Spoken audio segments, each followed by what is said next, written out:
Je sais que tu traverses actuellement une phase étrange de ta vie, entre la douleur, le calme et ce sentiment silencieux que quelque chose en toi est en train de changer. Mais écoute ceci attentivement. Le simple fait que tu t'éloignes a été le début de son regret, même si elle n'est pas encore capable de l'admettre. Les femmes croient toujours que l'homme va rester là, disponible, à attendre, à soutenir, jusqu'à ce que tu ne le fasses plus. Elle n'imaginait pas que ton silence aurait autant d'impact. Elle pensait que tu pourrais t'effondrer, que tu la chercherais, que tu demanderais des explications ou que tu ferais ce que font tant d'hommes, supplier. Mais tu ne l'as pas fait. Tu es parti avec dignité, tu as gardé le silence et tu as poursuivi ton chemin. Et ce mouvement, apparemment petit, a complètement changé la perception qu'elle avait de toi. Parce qu'un homme qui part sans crier, sans implorer et sans s'humilier est un homme qui déconcerte. Un homme qui ne se donne pas en spectacle est un homme qui fait peur. Et toi, sans rien dire, tu as fait quelque chose qu'elle n'attendait pas. Tu lui as prouvé qu'elle ne te contrôle pas, que ton monde ne tourne pas autour d'elle, que ta valeur ne dépend pas de sa présence. C'est ici que commence le regret silencieux. Cela ne se voit pas sur son visage, ni sur ses réseaux sociaux, ni dans son attitude, mais c'est bien là, à l'intérieur. Ce moment où elle sent qu'elle a perdu quelque chose, même si elle ne sait pas encore quoi, ton absence commence à créer un vide émotionnel qu'elle ne peut combler ni par des distractions, ni par d'autres hommes. Ce vide a ta forme, ton énergie, ton essence, et ce vide s'agrandit. Sois-en sûr, tu n'as pas disparu. Tu es devenu un miroir qui l'oblige à se regarder, à se remettre en question, à se demander pourquoi elle t'a laissé partir si facilement, pourquoi elle ne t'a pas apprécié à ta juste valeur, pourquoi elle a cru que tu étais remplaçable.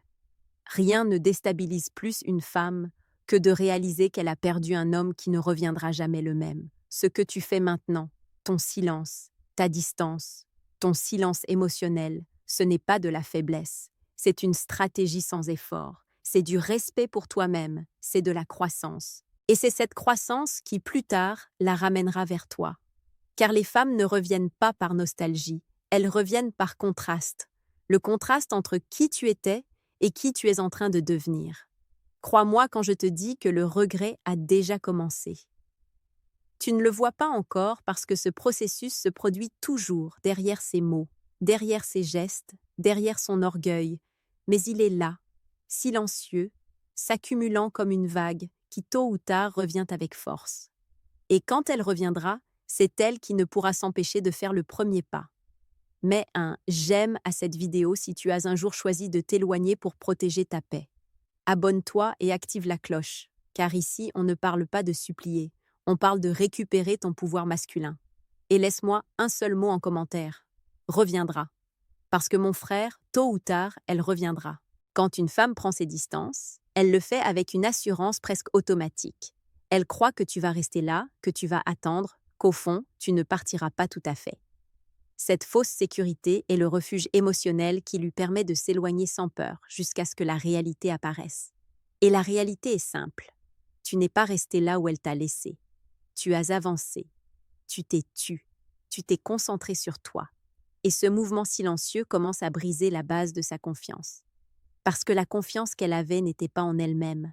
Elle était dans ta réaction, dans cette idée que jamais tu ne te retirerais, que même si elle s'éloignait, tu continuerais à ressentir la même chose, que tu pourrais souffrir, oui, mais que tu ne cesserais jamais d'être disponible. Mais quand elle remarque que ton énergie n'est plus dirigée vers elle, son monde intérieur commence à trembler. Le regret n'arrive pas d'un coup. Il arrive quand la femme se rend compte que les choses ne fonctionnent plus comme avant. Avant, elle pouvait te parler et tu répondais rapidement. Maintenant, elle doute. Avant, elle pouvait se montrer froide et tu essayais d'arranger les choses. Maintenant, elle ne reçoit rien. Avant, elle pouvait disparaître sans prévenir. Maintenant, c'est toi qui n'es plus là. Cette inversion des rôles la déconcerte profondément. Elle commence à remarquer de petits détails qu'elle ne percevait pas avant. Ton silence semble différent, ton absence pèse plus lourd. Ton absence de réaction a une nouvelle signification. Elle commence à se demander pourquoi cela ne te déstabilise-t-il plus? Pourquoi cela ne t'affecte-t-il plus? Pourquoi cela ne te pousse-t-il plus à la poursuivre? Et ces questions ne font pas seulement mal, elles démontent aussi momentanément son estime d'elle-même. Parce que pour que tu comprennes, mon frère, Une femme ne regrette pas quand tu lui accordes de l'importance. Elle regrette quand tu arrêtes de lui en donner, quand la tension qui était autrefois automatique disparaît, quand tu n'es plus cet homme prévisible vers qui elle pouvait revenir quand elle le voulait, quand elle remarque qu'elle ne te possède plus. C'est ce coup émotionnel qui amorce sa chute. Et le plus puissant, c'est que tu ne l'as pas provoqué artificiellement. Tu n'as pas fait de théâtre, tu n'as pas feint l'indifférence, tu n'as exécuté aucune stratégie forcée. Tu as simplement décidé de te protéger, de te respecter et d'avancer. Ce geste naturel d'amour-propre est ce qui la déroute le plus, car elle n'est pas habituée à ce qu'un homme bon, un homme noble, se lasse aussi et s'en aille. À ce stade, mon frère, elle ne l'admet pas, mais elle commence déjà à regretter. Non pas parce qu'elle veut revenir avec toi pour l'instant, mais parce qu'elle commence à sentir que l'histoire lui échappe, que tu n'es plus là où elle t'a laissé, que tu changes et qu'elle perd l'accès à ce changement. Cette sensation de perte, même minime, allume toujours le regret féminin. C'est ainsi que tout commence. Pas avec un message de sa part, pas avec des larmes, pas avec des aveux. Cela commence par une fissure dans sa fausse sécurité, par cette première fois où elle sent que l'homme qu'elle croyait acquis n'est plus là pour la soutenir. Et cette découverte, mon frère, fait plus mal qu'elle ne veut l'admettre. C'est le point où son esprit commence à changer de direction. Au début, elle est partie convaincue que tu resterais là, que ton amour était sûr, que tu étais inconditionnel. Mais quand elle remarque ton absence réelle, une pensée apparaît qu'aucune femme ne veut affronter, la possibilité que tu avances sans elle. Cette pensée lui provoque une peur qu'elle tente de cacher, mais qui ne disparaît pas. Car ton silence n'est pas vide. Ton silence est une déclaration, et même si elle ne le comprend pas immédiatement, son subconscient le perçoit. Tu ne réagis plus comme avant. Avant, il suffisait d'un geste, d'un regard, d'une parole de sa part pour que tu reviennes te placer à ses côtés. Maintenant, non. Maintenant, tu es un homme qui ne répond pas aux stimuli émotionnels, un homme qui semble avoir compris qu'il mérite mieux. Ce changement l'inquiète. À ce stade, elle commence à t'observer de loin plus que tu ne l'imagines. Cela peut être via les réseaux, par des amis, par de petits signes, mais elle t'observe. Et chaque fois qu'elle voit que tu as été tranquille, occupé, présent dans ta vie, sans signe de désespoir, sa peur grandit. Ce n'est pas la peur de te perdre, c'est la peur que tu l'aies déjà lâchée. Et cette peur est différente, elle est profonde, elle est personnelle. Elle a toujours eu confiance dans le fait que tu continuerais à l'aimer. C'était son ancrage émotionnel. Elle croyait que tu étais un homme facile à récupérer, un homme vers qui on pouvait revenir quand la nostalgie l'exigeait. Mais quand elle voit que tu n'es plus disponible émotionnellement, quand elle sent que tu pourrais réellement continuer sans te retourner, son esprit entre en alerte. Cette alerte est le début du véritable regret. Elle commence à remettre en question sa décision, et non pas depuis la logique, mais depuis la perte. Pourquoi l'ai-je laissé partir si vite? Pourquoi n'ai-je pas valorisé ce qu'il faisait pour moi? Pourquoi ai-je pensé qu'il ne changerait jamais? Chacune de ces questions est un coup porté à l'ego, mais aussi au cœur, car tu n'es pas cet homme qui s'effondre. Tu es cet homme qui disparaît pour renaître, et c'est ici qu'elle affronte pour la première fois la plus grande crainte de toute femme qui laisse partir un homme bon. Qu'une autre le valorise davantage, qu'une autre femme voie ce qu'elle n'a pas vu, qu'une autre reçoive ce qu'elle a rejeté, qu'une autre occupe une place qu'elle croyait avoir réservée pour toujours. Cette idée la tourmente en silence, sans l'avouer à personne. Ce qu'elle n'attendait pas, c'est que tu grandisses si vite, que tu gardes ta dignité, que tu montres une force émotionnelle qu'elle n'a pas vue quand elle t'avait facilement. Et quand une femme voit qu'un homme devient fort, le regret devient inévitable. Non par nostalgie, mais par la sensation d'avoir perdu quelqu'un qui ne reviendra pas le même. Cette peur, mon frère, est celle qui continue de la pousser vers un point de non-retour. Accepter que tu n'étais pas jetable comme elle le croyait, accepter que tu n'étais pas remplaçable, accepter que peut-être, juste peut-être, tu étais l'homme dont elle avait besoin, mais qu'elle n'a pas su garder. Quand une femme perd un homme bon, la première chose qu'elle tente, même si elle ne l'admet pas, est de combler ce vide émotionnel avec d'autres choses. Distractions, sorties, réseaux sociaux, conversations superficielles, voire un nouvel homme. Mais tôt ou tard, elle découvre quelque chose qu'elle n'attendait pas. Rien ne remplace l'énergie que tu avais, et ce vide, au lieu de disparaître, devient plus grand. Ce n'est pas un vide quelconque, Ce n'est pas simplement le manque de compagnie, c'est un trou émotionnel qui a ta forme, ta manière d'être, ta présence, ton calme, ta façon de lui parler, ta façon de la comprendre sans besoin d'explication. Ce type de connexion ne se construit pas avec n'importe qui, et quand elle essaie de remplacer une telle chose, elle se rend compte de ce qu'elle a réellement perdu. C'est alors qu'apparaît une vérité inconfortable pour elle. Tu la soutenais plus qu'il n'y paraissait au niveau émotionnel, énergétique, mental. Tu lui donnais de la stabilité, une structure, une direction. Et quand tu disparais, cet équilibre se rompt. Elle peut essayer de feindre qu'elle va bien, qu'elle avance, qu'il ne se passe rien, mais à l'intérieur, elle commence à sentir qu'il lui manque quelque chose. Et ce quelque chose, c'est toi. Le plus curieux, c'est que ce trou émotionnel n'apparaît pas juste après la rupture. Non, mon frère. Il apparaît quand ton silence commence à durer plus longtemps qu'elle ne l'imaginait. Il apparaît quand elle remarque que tu ne fais plus partie de sa routine. Il apparaît quand elle se rend compte que ses journées n'ont plus ta voix, ton humour, tes messages, ta présence. Et cette perte, bien que tardive, arrive toujours. Ce vide devient encore plus profond quand elle rencontre un autre homme et réalise qu'il n'y a pas de connexion, que ça ne passe pas, qu'elle ne ressent pas la même chose. Parce qu'une femme ne compare pas seulement des attitudes, elle compare comment chaque homme la faisait se sentir. Et si tu as su toucher son âme, mon frère, aucun autre ne pourra remplacer cela facilement. Aucun ne saura la traiter comme toi, aucun ne saura la comprendre comme toi, et cela commence à lui faire mal. C'est ici que commence à surgir un type de nostalgie spéciale. La nostalgie reconstruite, c'est là où elle ne se souvient que du meilleur de toi, où elle idéalise ce que vous avez partagé, où elle magnifie tes vertus et minimise tes erreurs. Et bien que cette nostalgie ne soit pas complètement juste, elle est inévitable, parce que maintenant tu n'es plus là et ton absence amplifie tes qualités.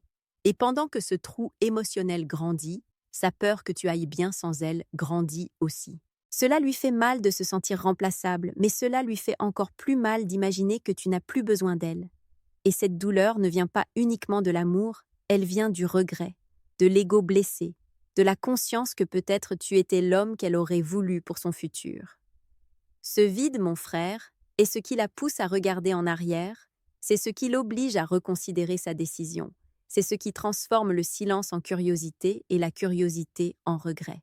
Parce que lorsqu'un homme laisse un vide aussi grand, la femme tente tôt ou tard de le combler à nouveau. Il n'y a rien qui éveille plus de regrets chez une femme que le contraste entre comment était sa vie quand tu étais là et comment est sa vie quand tu n'en fais plus partie. Au début, elle croit qu'elle pourra tout gérer. Elle croit que la vie continuera pareil, que le vide ne sera pas si grand, que la liberté sera agréable. Mais il arrive un moment où la réalité la frappe de plein fouet. Avec toi, c'était mieux. Et je ne parle pas seulement de compagnie, je parle de comment elle se sentait quand tu étais près d'elle. Tu lui donnais de la tranquillité, une direction, du calme, tu lui donnais une structure émotionnelle, tu lui donnais ce type de stabilité qu'un homme fort, un homme qui prend soin, qui guide, qui écoute, apporte sans même se le proposer. Cela, elle ne le trouve pas avec n'importe qui, et quand elle essaie de le remplacer, le contraste devient évident. Le choc émotionnel apparaît quand elle se rend compte que la vie après toi est plus chaotique, plus incertaine, plus vide. Là où elle avait de la clarté avant, elle a maintenant des doutes. Là où elle avait du calme, elle a maintenant du bruit. Là où elle se sentait importante, elle se sent maintenant seule. Et ce contraste, mon frère, est dévastateur pour sa conscience, car ce n'est pas quelque chose qu'elle peut contrôler, c'est quelque chose qu'elle ressent simplement. Elle commence à remarquer qu'avec toi, elle avait des choses qu'elle n'avait pas valorisées, la façon dont tu l'écoutais, la manière dont tu la soutenais, ta maturité pour affronter les problèmes, ta capacité à prendre soin d'elle-même quand toi aussi tu étais blessé. Maintenant, quand d'autres hommes font preuve d'ego, d'immaturité ou d'indifférence, elle commence à regarder en arrière et à se demander pourquoi elle n'a pas su apprécier ce qu'elle avait. Ce choc de contraste devient encore plus fort quand elle voit ta croissance, quand elle observe, même à distance, que tu vas mieux, que tu es plus centré, plus fort, que tu n'es pas brisé, que tu n'attends pas, que tu ne stagnes pas. Ce contraste lui fait plus mal que n'importe quel souvenir, car il prouve que tu étais un apport dans sa vie, pas un fardeau. Et perdre un homme comme ça est une blessure profonde pour n'importe quelle femme. Il y a un moment où elle se pose une question qu'elle ne voulait pas envisager. À quoi aurait ressemblé ma vie si j'avais valorisé tout ce qu'il faisait ? cette question est le début d'un regret réel, parce qu'elle compare ce qu'elle a perdu avec ce qu'elle a maintenant. Et la différence est toujours en ta faveur. Tu étais la paix, maintenant elle a l'incertitude. Tu étais la stabilité, maintenant elle a des doutes. Tu étais la clarté, maintenant elle a du bruit émotionnel. Et le plus puissant dans ce choc, c'est que tu ne l'as pas provoqué avec des mots, ni avec des reproches, ni avec des démonstrations. Tu l'as provoqué avec ton absence, avec ton silence, avec ta croissance. Parce que le contraste ne se crée pas par ce que tu dis, il se crée par qui tu es en train de devenir. Ce contraste la confronte à la vérité. Tu n'étais pas un homme quelconque.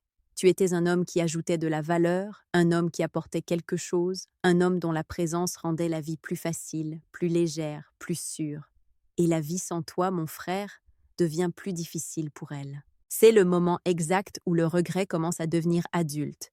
Et de là, elle ne pourra s'empêcher de regarder en arrière. L'une des émotions les plus puissantes et les plus cachées qui apparaissent chez une femme quand elle perd un homme bon est la culpabilité. Une culpabilité silencieuse, privée, qu'elle ne partage avec personne, qu'elle ne reconnaît même pas face à elle-même, mais qui commence à grandir à l'intérieur. Cette culpabilité naît au moment exact où elle comprend qu'elle t'a jugé sans te regarder vraiment, qu'elle t'a traité depuis son ego et non depuis la réalité, qu'elle ne t'a pas apprécié comme elle aurait dû. Elle commence à se souvenir des disputes, des moments tendus, des mots froids qu'elle t'a dit sans réfléchir. Et même si sur le moment elle se sentait sûre de ses décisions, elle commence maintenant à se demander si elle avait vraiment des raisons suffisantes pour s'éloigner ou si elle a agi par impulsivité, par orgueil, par une immaturité émotionnelle qui maintenant lui fait honte.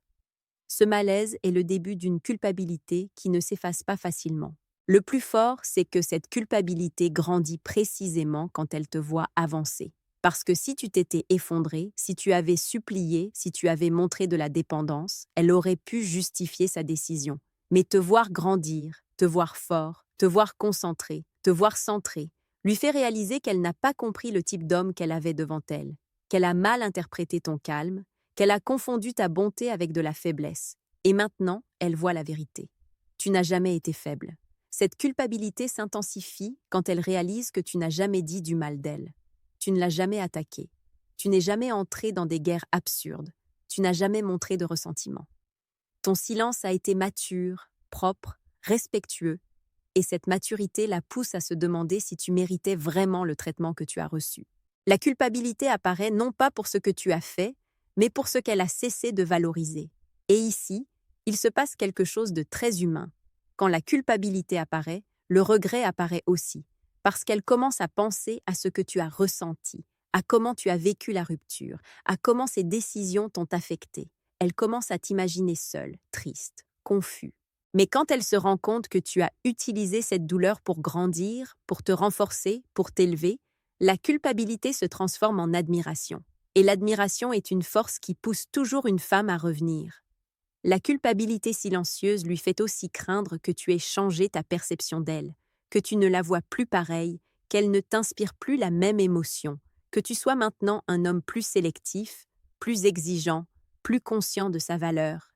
Et cette idée la remue de l'intérieur, car aucune femme ne veut rester comme la personne qui a perdu un homme précieux par son propre ego. Cette culpabilité, mon frère, n'est ni ta responsabilité ni ton fardeau. C'est simplement la conséquence émotionnelle d'avoir été un homme bon, intègre, présent, qui méritait mieux que ce qu'il a reçu. Et maintenant, quand elle le comprend, elle commence à sentir qu'elle a échoué non seulement dans la relation, mais dans la façon dont elle t'a traité. Cette sensation est l'une des plus fortes et l'une de celles qui poussent le plus une femme à tenter de revenir. Car une femme peut fuir l'amour, l'engagement ou la routine, mais elle ne peut pas fuir pour toujours la culpabilité d'avoir perdu un homme qui en valait vraiment la peine. Cette culpabilité, tôt ou tard, la fera revenir. L'un des moments les plus révélateurs pour une femme qui t'a laissé est quand l'autre homme, s'il y en a eu un, commence à montrer son vrai visage. Au début, elle l'idéalise, elle le voit comme une nouveauté, comme une échappatoire émotionnelle, comme quelqu'un qui a soi-disant ce que tu n'avais pas, mais les idéalisations ne durent pas éternellement. Et tôt ou tard arrive le moment où cet homme cesse de briller et commence à montrer sa réalité. C'est là que se produit quelque chose qu'elle n'attendait pas. Elle commence à le comparer à toi, et il commence à perdre. Parce qu'une chose est d'impressionner par la nouveauté, et une autre, complètement différente, est de soutenir une relation avec la maturité et la stabilité que tu offrais. Elle se rend compte qu'il n'écoute pas pareil, ne comprend pas pareil, ne prend pas soin d'elle pareil, ne respecte pas pareil. Elle commence à noter qu'il n'a pas ta patience, ton calme, ta profondeur émotionnelle. Cet homme, aussi attirant qu'il lui est paru, n'a pas ton essence, n'a pas ta présence, n'a pas ta manière d'aimer, n'a pas ta façon d'être là, même quand la situation était difficile. Et cette différence la frappe plus fort que tu ne l'imagines, car elle lui démontre que le problème n'a jamais été toi. Le problème était l'image distordue qu'elle s'était elle-même créée. Ce choc, mon frère, est brutal pour son ego. Quand l'autre homme cesse de l'impressionner, un vide encore plus grand que celui laissé par ton absence apparaît.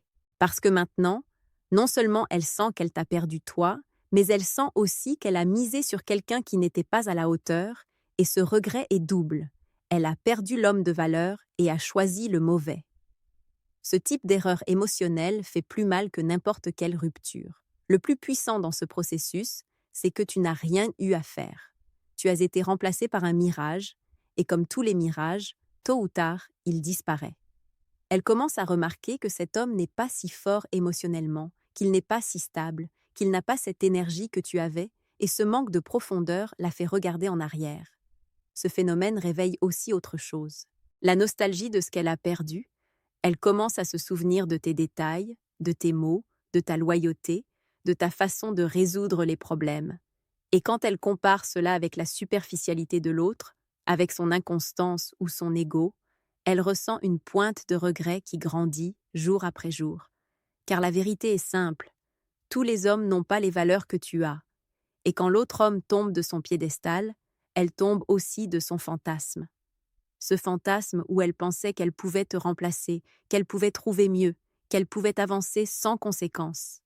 La réalité l'oblige à affronter quelque chose de douloureux, mais inévitable. Elle n'a pas perdu un homme parmi d'autres, elle a perdu l'homme qui lui apportait vraiment quelque chose. Ce choc émotionnel est ce qui accélère son regret, car il n'y a rien qui fasse plus mal que de se rendre compte trop tard que l'homme que tu as laissé échapper était celui qui valait vraiment le coup. Il y a un moment dans tout ce processus qu'elle ne voit jamais venir, l'instant où tu commences à changer pour de vrai, non pas depuis la douleur, non pas depuis le besoin, non pas pour tenter de la récupérer, mais pour toi-même. Tu commences à récupérer ton énergie, ton focus, ton ambition. Tu commences à te voir dans le miroir avec plus de respect. Tu commences à travailler sur ton physique, sur ton mental, sur ta paix. Ce processus semble silencieux, mais c'est précisément ce qui l'émeut le plus quand elle t'observe de loin. Parce que les femmes ne réagissent pas seulement à l'homme que tu étais quand la relation s'est terminée, elles réagissent à l'homme que tu deviens après, et toi, sans t'en rendre compte, tu es en train de renaître. Ton énergie devient plus masculine, plus magnétique, plus stable. Ton silence a cessé d'être vide pour se transformer en but. Maintenant, tu transmets quelque chose qu'elle ne voyait pas avant, de la valeur propre. Et cette valeur propre, mon frère, est attirante à n'importe quelle étape de la vie. Elle commence à remarquer des changements qu'elle ne peut ignorer. Peut-être que tu n'es plus toujours connecté, peut-être que tu publies moins, peut-être qu'on te voit plus occupé, plus centré, plus concentré. Elle commence à percevoir que tu as une vie, que tu as des objectifs, que tu as un cap. Et ce cap la dérange parce que maintenant elle sent qu'elle ne fait plus partie de ce chemin. Et quand une femme se rend compte qu'un homme s'améliore sans elle, le regret prend une forme réelle. Ce qui l'impacte le plus, c'est que tu ne le fais pas pour l'impressionner. Tu le fais parce que tu as compris quelque chose que beaucoup d'hommes ne comprennent jamais, que la perte peut être le début de ta meilleure version. Chaque jour qui passe, tu grandis un peu plus. Chaque jour où elle t'observe, elle se sent un peu plus petite face à sa décision. Cette évolution silencieuse est ce qui éveille un nouveau type d'attraction. L'attraction envers l'homme qui surmonte ce qui l'a blessé. Et ici apparaît un phénomène émotionnel très fort. Elle commence à se sentir en insécurité, non pas parce que tu la cherches, mais parce qu'elle ne sait plus si elle est à ta hauteur. Elle commence à se demander si tu l'accepterais de nouveau, si tu ressens encore quelque chose, si tu la vois encore comme avant.